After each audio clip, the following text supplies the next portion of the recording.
사무엘상 16장 1절에서 13절까지 길어요. 그래서 집중해서 우리 한 절씩 읽어보도록 합시다. 1절부터 읽습니다. 여호와께서 사무엘에게 이르시되 내가 이미 사울을 버려 이스라엘 왕이 되지 못하게 하였거늘 내가 그를 위하여 언제까지 슬퍼하겠느냐. 너는 뿔에 기름을 채워 가지고 가라. 내가 너를 베들레헴 사람 이새에게로 보내리니 이는 내가 그의 아들 중에서 한 왕을 보았느니라 하시는지라.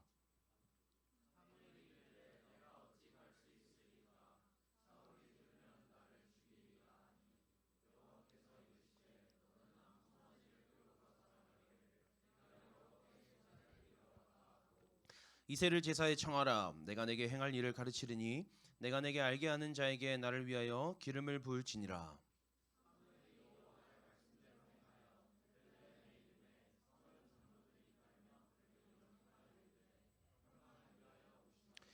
이르되 평강을 위함이니라. 내가 여호와께 제사하러 왔으니 스스로 성결하게 하고 와서 나와 함께 제사하자 하고 이새와 그의 아들들을 성결하게 하고 제사에 청하니라.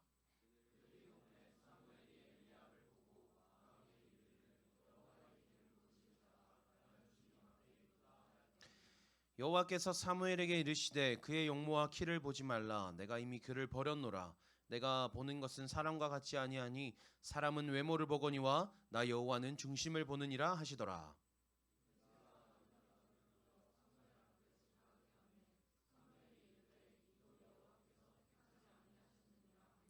이새가 산마로 지나가게 하매 사무엘이 이르되 이도 여호와께서 택하지 아니하셨느니라 하니라.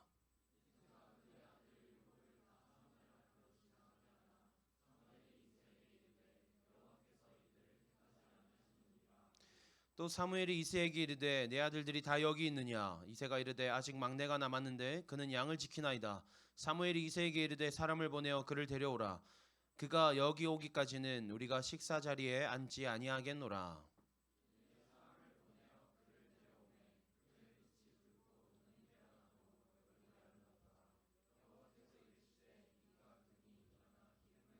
함께 있습니다. 사무엘이 기름 뿔병을 가져다가 그의 형제 중에서 그에게 부었더니 이날 이후로 다윗이 여호와의 영에게 크게 감동되니라. 사무엘이 떠나서 라마로 가니라. 아멘. 아멘. 오늘 우리에게 주신 말씀 제목 우리 옆 친구를 보고 이야기합니다. 시작.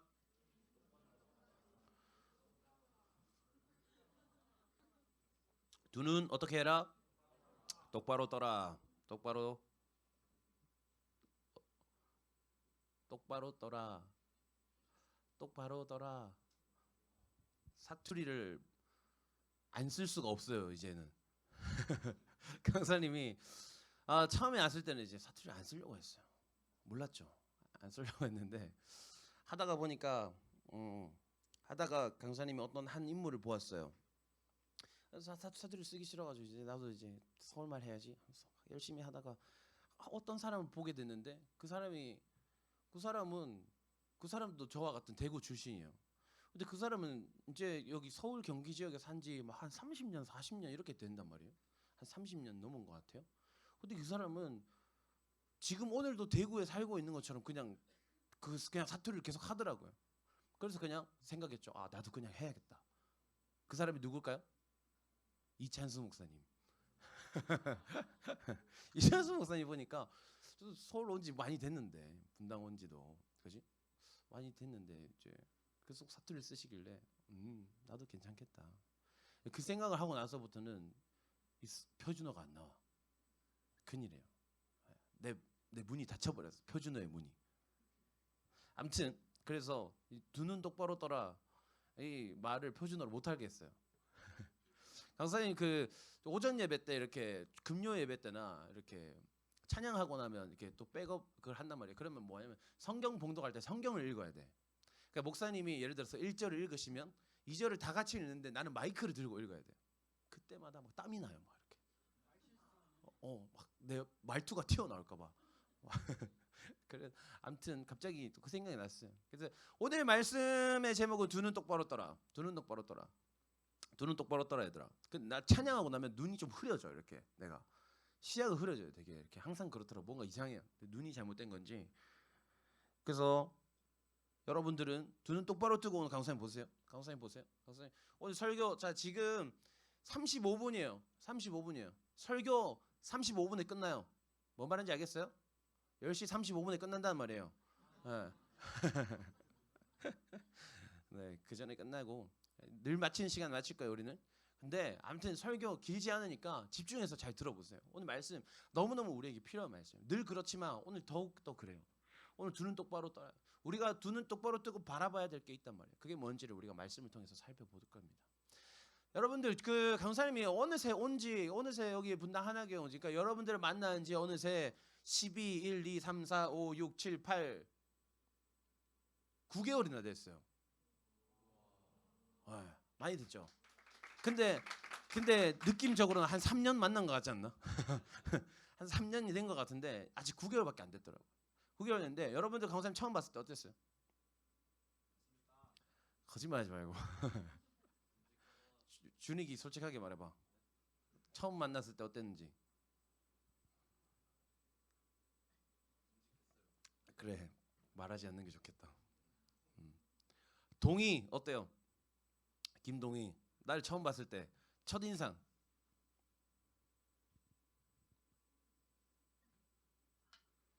오케이 영석쌤 첫인상. 말하지 마세요. 말하지 마세요. 듣지 않는 것이 좋을 것 같아요 우리 사이에. 네. 아무튼 우리가 누군가를 만날 때 누군가를 나 저 사람 어떤 사람이구나라고 그런 걸 느낄 때는 어때요? 우리가 그 사람의 어떤 겉모습을 보고 우리는 판단해요.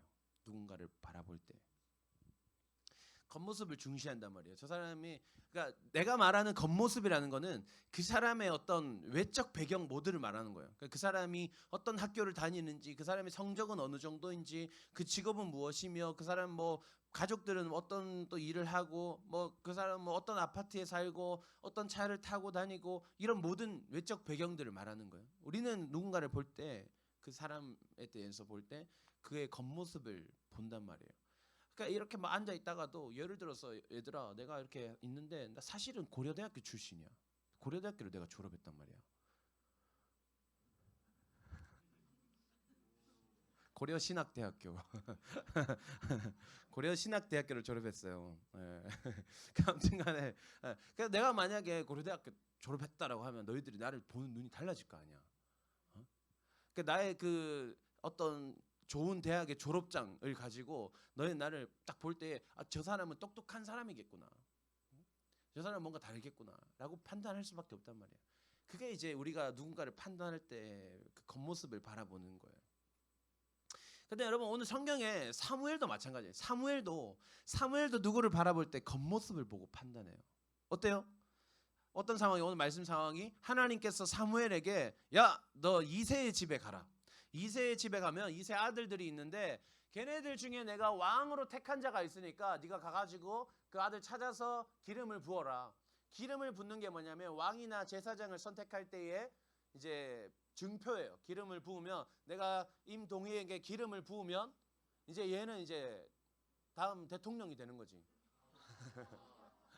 뭐 그런 의미예요. 그래서 하나님께서 사무엘에게 야 가라. 네가 가면 일단 가면 내가 뭐 해야 될지 알려줄게 해서 갔는데 그래서 이새한테 가가지고 야 너 아들 중에서 왕이 지금 난다. 왕이 지금 나온다고 한다. 아들 다 데리고 와라. 그래서 첫째 아들 딱 보니까 야 잘생긴 거야. 키도 크고 잘생겼어. 똑똑해 보여. 뭐 눈빛이 살아있어. 총명해 보여.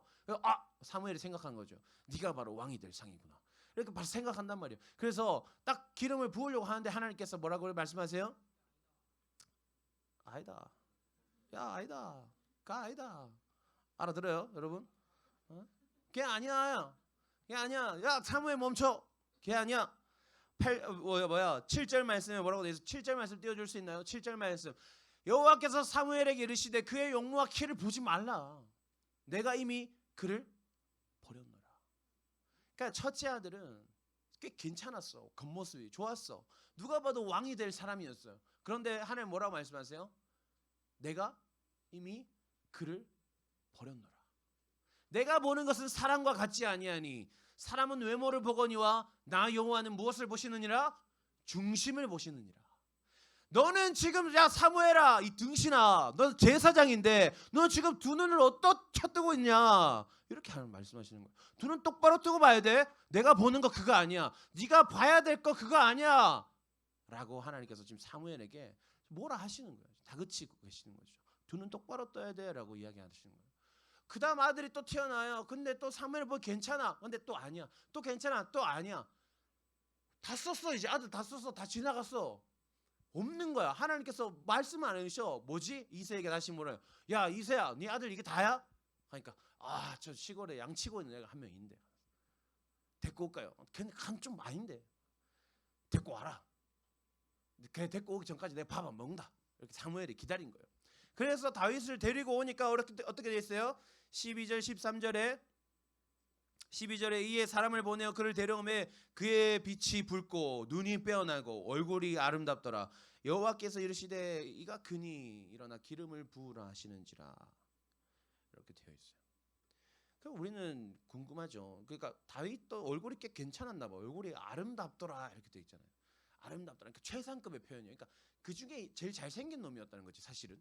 근데 걔가 이제 얼굴이 붉고, 그러니까 밖에서 맨날 양치고 돌아다니니까 얼굴이 다 타가지고 이제 벌겋게 익은 거예요. 그러니까 그런 상황이었던 거예요. 그러니까 잘생겼는데 좀 불쌍한. 그러니까 강원도에 살고 있는 원빈 약간 그런 느낌이었던 거야. 그러니까 그런 느낌으로 이제 와가지고 있었던 거지. 다윗은 당시에 여러분 그런 전쟁이 했지만 얼굴이 잘생겼다고 지금 표현되어 있지만 어떤 상황이었냐면 소년이었어요. 그죠? 그러니까 사울 왕이 있는데 그 다음 왕이 될 거라고는 생각할 수 없는 어린 아이였어요. 어린 아이였고 또 다윗의 상황이 어떤 상황이었어요? 제사장이 집에 찾아와서 아들들 중에서 왕이 날 것이라 이야기했지만 굳이 부르지 않은 아들이었어요. 굳이 부르지 않은. 그죠? 형들은 다 집에서 호의호식하면서 잘 먹고 잘 살고 있고 다윗만 저 광야에서 양을 돌보고 있었어요. 그러니까 사무엘이 찾아왔지만 아버지도 형들 중 누구도 다윗을 불러오지 않았다는 거예요. 왜? 그럴 만한 사람이 아니라고 생각했으니까. 심지어는 여러분 그래서 오늘 본문에서 사무엘이 다윗에게 기름을 붓잖아요. 근데 기름 부음을 받았음에도 아버지와 형들의 무시가 계속돼요. 어떻게 되냐면 그래서 이스라엘이 블레셋과의 전쟁이 일어납니다. 그래서 다윗의 형들이 전쟁터로 끌려가요. 그러니까 징병된 거죠. 군인으로 전쟁터로 갔어요. 그런데 아버지가 다윗에게 심부름을 시켜요. 뭐라 해요? 도시락 챙겨가서 너 형 살아 있는지 확인해라. 이렇게 이야기해요. 그래서 그 상관한테 도시락 하나 주고 너 형들한테도 도시락 좀 전해줘라. 이렇게 이야기한단 말이에요. 도시락 심부름을 시키는 거죠. 여러분 어때요? 미친 소리 아니에요? 윤준아 지금 북한군이 쳐들어오고 있는데 저 파주에 사는 너 형 지금 살아있는지 죽었는지 모르니까 네가 일단 삼각김밥 한 2개만 챙겨가라. 뭐 어떤 말이에요? 가서 죽든 말든 상관하지 않겠다는 말이잖아요. 전쟁터에 살아있는지 죽었는지도 모르는 그 형을 위해서 지금 내가 전쟁터로 가야 되는 상황이에요. 그러니까 이 이새가 볼 때, 이 아버지가 볼 때에 전쟁터에 나가 있는 내 아들들이 살았는지 죽었는지 그 소식을 확인하는 것이 이 다윗의 생명보다 중요하다는 거예요. 너무 비참하지 않아요, 여러분?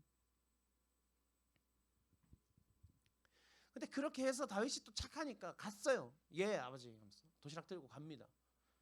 갔는데 어떻게 돼요? 형도 똑같은 놈이었어요. 그래서 사실은 전쟁터에 가가지고 형이 동생이 뛰어와가지고 먼 길에 왔을 거 아니야. 전쟁터에 위험한데 도시락 들고 왔으면 다윗 내가 앞으로 너를 사랑해야겠다 하면서 너가 사실은 이렇게 형을 사랑하고 아버지 말씀에 그렇게 순종하는 아들이었구나. 내가 잘못했다 이렇게 이야기하는 게 아니라 사무엘상 17장 28절에 이렇게 나와있어요. 그가 다윗에게 노를 바라여 이르되 다윗에게 화나는 거야. 다윗 발견하고 다윗 화나는 거야. 뭐라고 말하면 네가 어찌하여 이리로 내려왔느냐? 들에 있는 양들을 누구에게 맡겼느냐? 나는 내 교만함과 내 마음의 완악함을 아노니 네가 전쟁을 구경하러 왔도다. 이렇게 말해요. 너 이 새끼 왜 왔어? 양치기 주제에 양이나 치고 있을 것이지. 구경하러 왔네 임마 이거. 이렇게 이야기하는 거예요. 다 알아듣고 있죠? 형이 죽는 건 네가 구경하러 왔구나. 이렇게 이야기하는 거예요. 기껏 도시락 들고 갔더니 너무너무 비참하고 절망스러운 상황이에요. 그죠? 다윗의 여러분들이 다윗이라고 생각해 보세요. 여러분 가족이 어떤 존재예요? 제일 소중한 존재예요. 가족은 여러분 이 세상에서 모든 사람들이 나로부터 등 돌린다 할지라도 내가 그러니까 씻을 수 없는 실수를 범해서 이 세상 모든 사람들이 나를 손가락질하고 비난한다 하더라도 가족만은 나를 사랑해 줄 수 있는 게 그게 가족이에요. 강사님 그걸 깨닫고 나서부터 형과 사이가 아주 좋아졌어요. 강사님도 학생 때 여러분들 시대 때 중학교 다닐 때 나보다 3살 위인데 그러니까 내가 초등학교 6학년 내가 중학교 들어가면 우리 형 고등학교 들어가고 내가 고등학교 들어가면 우리 형 대학교 들어가는 거야. 그러니까 항상 우리 부모님의 관심은 형에게 가 있었어. 저 새끼 저거만 없으면 내가 엄마의 관심 다 받을 수 있을 텐데 항상 그런 마음으로 내가 살았단 말이야. 그런데 내가 커가다 보니까 가족만큼 소중한 존재가 없는 거예요. 가족만큼. 세상 모든 사람들이 나를 두고 나의 겉모습을 두고 나를 판단하지만 유일하게 이 세상 가운데 나의 존재 자체만으로도 나를 사랑해주고 우리 팀이다 말해주는 이들이 바로 가족이다라는 걸 깨닫게 된 거예요. 그때부터 형이 너무너무 사랑스러운 거야. 형 사랑해. 지금 우리 형 뭐 옛날 나이로 34살, 나 31살. 사랑해. 우리 형도 오나 사랑한다 이렇게 말해요. 예. 우리는 20대 초반까지 서로 끌어안고 잤어요. 뭐 그런 사이예요. 아무튼 그래서 이제 이번에 둘째 낳고도 형이 집에 와가지고 50만 원 주고 가더라고. 이거 편집해 주세요. 사모님은 30만 원 받은 줄 알아요.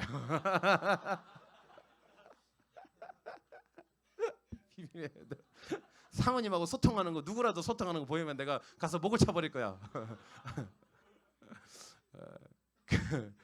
아무튼 가족 그만큼 소중한 존재인데 지금 다윗은 어때요?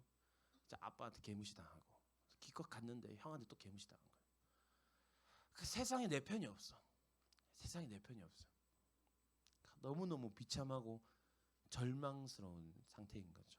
그런데 그 가족들조차 외면했던 다윗, 심지어는 제사장 사무엘도 눈여겨보지 않았던 그 다윗을 하나님이 주목하셨어요.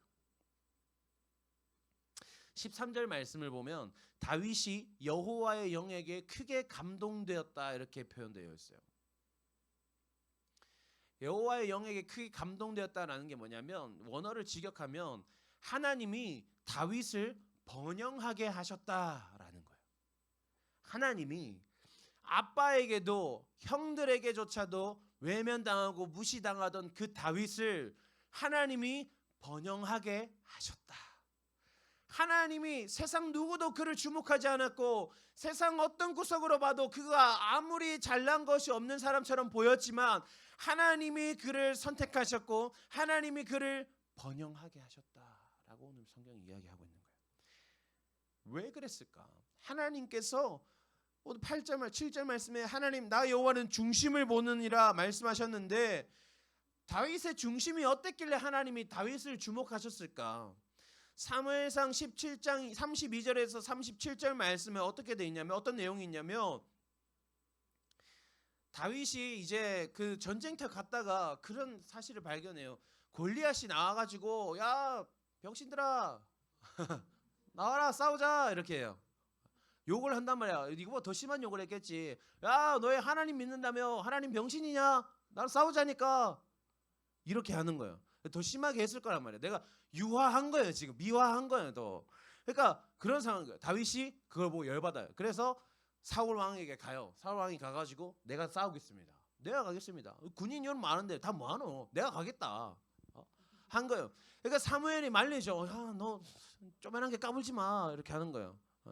그러니까 다윗이 뭐라고 이야기하냐면 나 양치기인데 양칠 때 나 사자도 죽이고 곰도 다 잡아쨌다 내가. 나 이길 수 있다. 골리앗 곰하고 비슷하다. 내가 잡아쨘다. 이야기하는 거예요. 내가 양을 치면서 사는 그 시간 동안에 세상 사람 아무도 나를 주목하지 않았고 내 가족들조차 나를 무시하는 그런 인생이었지만 나는 그 들판에서 그 광야에서 양을 치면서 하나님이 나와 함께 하심을 나는 경험했습니다. 하나님께서 내가 사자와 싸울 때에도 나를 지켜주셨고 곰과 싸울 때도 내가 하나님의 보호하심으로 말미암아 내가 살아왔습니다. 사울 왕이시여, 나는 하나님과 함께 하시니, 하나님이 나와 함께 하시니 나는 이길 수 있습니다. 이렇게 말해요. 어때요? 지금 그 소년 다윗의 중심에는 그 무엇도 넘어뜨릴 수 없는 하나님을 향한 신뢰와 확신이 있는 거예요. 아무리 무시당하고 처참히 짓밟혔지만 고생 끝에 찾아간 형이 또 나를 개무시했지만 기껏해서 내가 전쟁에 나서겠다고 용기를 내었음에도 모두가 나를 만류하는 이 상황 속에서도 다윗은 굽히지 않는 거예요. 왜? 나는 하나님을 믿으니까. 하나님이 나와 함께 하시니까. 내 안에 그 믿음이 있으니까 쓰러지지 않는 거예요. 좌절하지 않고 굴하지 않는 거예요. 그래서 어떻게 돼요? 전쟁에 나가게 되고 승리하게 되죠. 그 승리를 시작으로 다윗은 이스라엘의 역사 가운데 그 이름을 새기기 시작해요. 사람들이 다윗을 주목했고, 다윗이 기름 부음 받았음에도 불구하고 철저히 무시당했던 그 다윗이지만 내 안에 있는 하나님을 향한 사랑과 그 믿음, 그것으로 인해서 다윗의 역사가 시작되는 거예요. 하나님이 그렇게 시작하게 하시는 거예요. 여러분, 우리는 우리의 삶을 돌아봅시다. 우리 어떻게 살아요? 우리 왜 살아요? 우리는 어떤 것을 추구하며 살아요?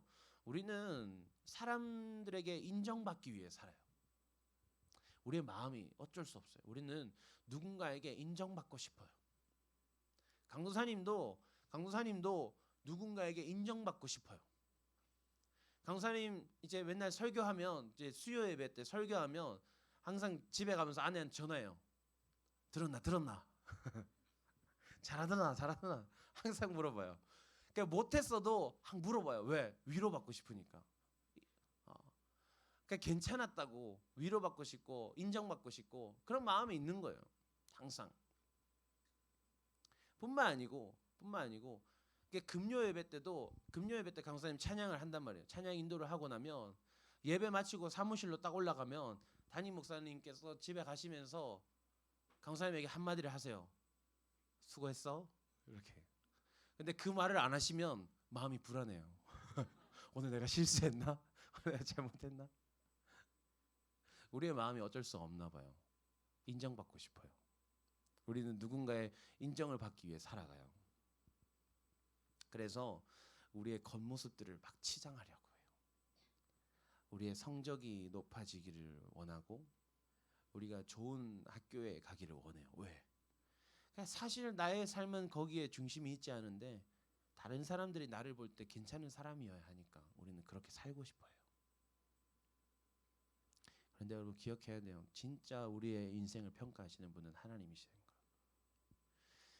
우리가 이 세상에서의 그 삶을 마칠 때에 우리가 잘 살았다, 잘 살지 못했다, 네 인생이 꽤 괜찮은 인생이었다, 그렇지 않았다 판단하시는 분은 오직 하나님이시라는 걸 우리는 기억해야 돼요. 그래서 우리는 하나님께서 만족하시는 인생을 살아야 돼요. 다른 사람에게 인정받는 삶이 아니라 하나님께 인정받는 삶을 살기 위해서 우리가 노력해야 돼요. 겉모습 중요하지 않아요. 사람은 겉모습을 보지만 너희는 겉모습을 보거니와 나 여호와는 중심을 보느니라. 하나님께서 보시는 건 여러분 우리의 중심이에요. 공부를 잘하는 사람, 공부를 잘하지 못하는 사람, 좋은 대학에 간 사람, 좋은 대학에 가지 못한 사람, 좋은 직장에 취직한 사람, 그렇지 않은 사람 상관없어요. 중심에 하나님을 향한 믿음이 있느냐. 하나님은 오직 그것만 보고 판단하시는 거예요. 하나님 보실 때는 직업의 경중이 없어요, 여러분. 학력의 경중이 없어요. 뭐가? 하나님 보시기에 서울대 갔다고 해서 예쁘겠어요? 그냥 넌 서울대 그래 내가 보내줬어. 저기 대구에 가면 계명대학교라고 했어요. 예. 대구에 있는 사람들이 계명대학교 욕하면 뭐 기분 나쁠 수도 있겠지만 이 동네에서는 좀 무시 당해도 돼. 서울대학교 다닌 사람, 계명대학교 다닌 사람, 하나님 보시기에 똑같아요. 그걸 가지고 하나님 구별하지 않으세요. 너는 내가 서울대 졸업하는 걸 통해서 네 인생을 내가 나를 위해 만들어 가겠다. 너는 그곳에서 또 너의 인생을 내가 만들어 가겠다. 하나님 그냥 각자에게 각자의 자리, 각자의 위치, 각자의 재능을 허락하신 거예요. 우리는 주신 대로 살면 돼. 하나님께서 살게 하신 대로 그냥 살면 돼. 여러분, 우리의 인생은 다른 누구에게 인정받는 인생이 아니에요. 하나님이 나를 기억하시느냐, 하나님이 나를 인정하시느냐, 그게 중요한 거예요. 그것만 유일한 우리의 기준이자 가치이자 방향성이 되어야 해요.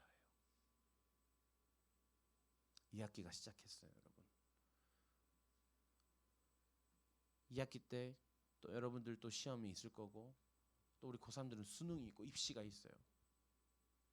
여러분, 미안한데 중요하지 않아요. 결과가 어떻게 되어도 괜찮아요. 괜찮아요. 거기에 우리의 인생이 일희일비 될 필요가 없어요. 왜? 그러나 하나님께서 우리에게 중요하게 여기시는 것, 중요시 하시는 것은 네 상황이 어떻든지 간에, 네 환경이 어떻든지 간에 네 마음에 내가 있느냐. 하나님 그것만 보시는 거예요. 하나님 그것만 보시는 거예요. 어떤 모습을 했던지 간에 세상에서 가족조차도 인정해주지 않았던 다윗이었지만 하나님이 인정하시고 하나님이 기억하시고 하나님의 택하심을 받은 사람은 자기 힘으로 일어서는 게 아니라 하나님이 번영케 하시는 거예요. 하나님이. 우리도 그렇게 되기를 소망합니다. 우리의 인생이 여러분 내 힘으로 아둥바둥 살아가는 그런 인생이 아니라 하나님이 나를 번영케 하시는 그런 인생을 우리가 살아보기를 소망합니다. 중요한 건 내 중심이에요. 내 중심, 흔들리지 않는 편안함, 시몬스. 입을 주체할 수가 없어. 우리 옆에 친구를 보고 이해합시다. 두 눈 똑바로 떠라. 한 번 더 힘차게 이야기합니다. 진짜 똑바로 안 뜨면 그 죽일 기세로. 두 눈 똑바로 떠라. 하나님이 보시는 것은 겉모습이 아니에요, 여러분.